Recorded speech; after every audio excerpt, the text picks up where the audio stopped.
అనుదిన వాక్య ధ్యానం కొరకు పరిశుద్ధ గ్రంథాన్ని తెరిచి 84వ కీర్తన 11వ చరణంలో రాయబడిన ఆఖరి వాక్య భాగాన్ని చదువుకుందాం. యథార్థముగా ప్రవర్తించు వారికి ఆయన ఏ మేలును చేయక మానడు. చదవబడిన ఈ వాక్య భాగంలోని దీవెన నా ప్రియులకు మీరందరూ పొందుదురుగాక. మానవ జీవితంలో మేలులు అనునవి చేయగలిగింది మన ప్రభువైన యేసుక్రీస్తు వారు మాత్రమే. ఆయన యొద్దనే మన జీవిత దినాల్లో ఏ మేలైనా మనం పొందగలం. అయితే ప్రభు అనుగ్రహించు మేలులు మన జీవితంలో పొందాలి అనంటే నేడు మనం చదివినటువంటి వాక్య భాగం తెలియచేస్తున్నటువంటి సంగతి యథార్థముగా ప్రవర్తించుట.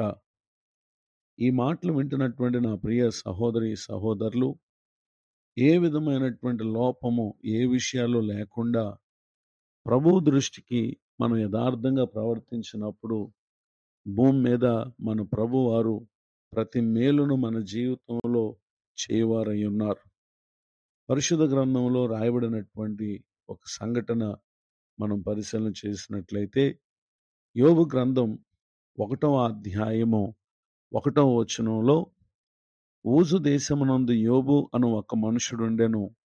అతడు యథార్థవర్తనుడును న్యాయవంతుడనై దేవుని యందు భయభక్తులు కలిగి చెడుతనము విసర్జించినవాడు.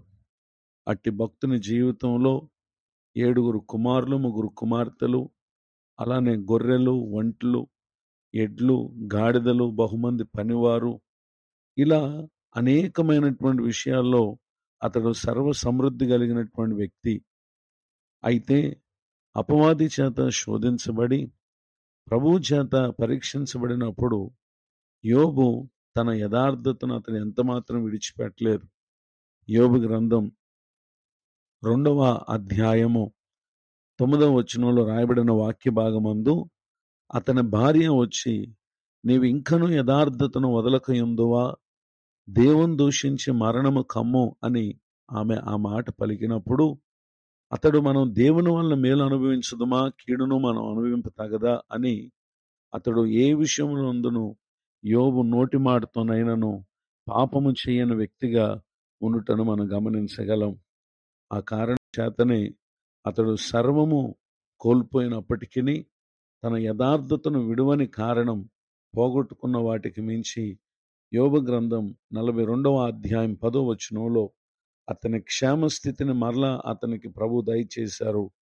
పూర్వం కలిగిన దానికంటే 2 అంతలు అధికముగా యెహోవా అతనికి దయచేశారు. ఒకవేళ అతడు తన భార్య మాట విని ప్రభు పట్ల చూపి యథార్థతను నిర్లక్ష్యం చేసుంటే అతని జీవితం నశించిపోయేది. కానీ నశించిపోయే స్థితిలో ఉన్నటువంటి యోబు గారి జీవితం, అతడు ప్రభు పట్ల చూపిన యథార్థత ఏమాత్రం నష్టపోకుండా తిరిగి 2 ఆశీర్వాదం పొందటానికి కారణమైనట్లుగా మనం చూస్తూ ఉన్నాం. నేడు ఈ మాటలు వింటున్నటువంటి మనము మన జీవిత దినాల్లో యథార్థకు మనం ప్రాధాన్యత ఇవ్వాలి. ఏ విషయాల్లో మనం యథార్థంగా ఉండాలి అని గనుక కొన్ని సంగతులు మనం నేర్చుకునే ప్రయత్నం చేస్తే, యెషయా గ్రంథం 33వ అధ్యాయము 15వ వచనంలో, నీతిని అనుసరించి నడుచుచు యథార్థముగా మాట్లాడాలి. రెండవదిగా 15వ కీర్తన 2వ చరణంలో రాయబడినటువంటి వాక్య భాగంలో, యథార్థమైన ప్రవర్తన కలిగి నీతిని అనుసరించుచు హృదయపూర్వకముగా నిజం పలకాలి అని ఇక్కడ రెండవదిగా చెప్పుటను గమనించగలం. అనగా ప్రవర్తనలో యథార్థత అనేది విశ్వాస జీవితంలో దేవుడు కార్యాలు చేయటానికి కారణమైనటువంటి 2వ లక్షణం.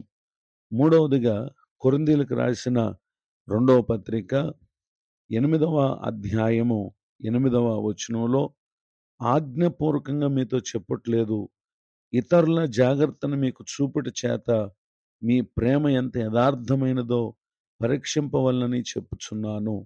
మన ప్రేమలో యథార్థత అనేది ఎంతో ప్రాముఖ్యమైనటువంటి లక్షణంగా ఇక్కడ మనం చూస్తూ ఉన్నాం. 4వదిగా 2వ దినవృత్తాంతములు 31వ అధ్యాయము 20వ వచనంలో రాయబడినటువంటి వాక్య భాగంలో హిజ్కియా యూదా దేశం అంతటిని ఇలాగున జరిగించి తన దేవుడని యెహోవా దృష్టికి అనుకూలముగాను యథార్థముగాను నమ్మకముగాను పని చేయించు వచ్చాను.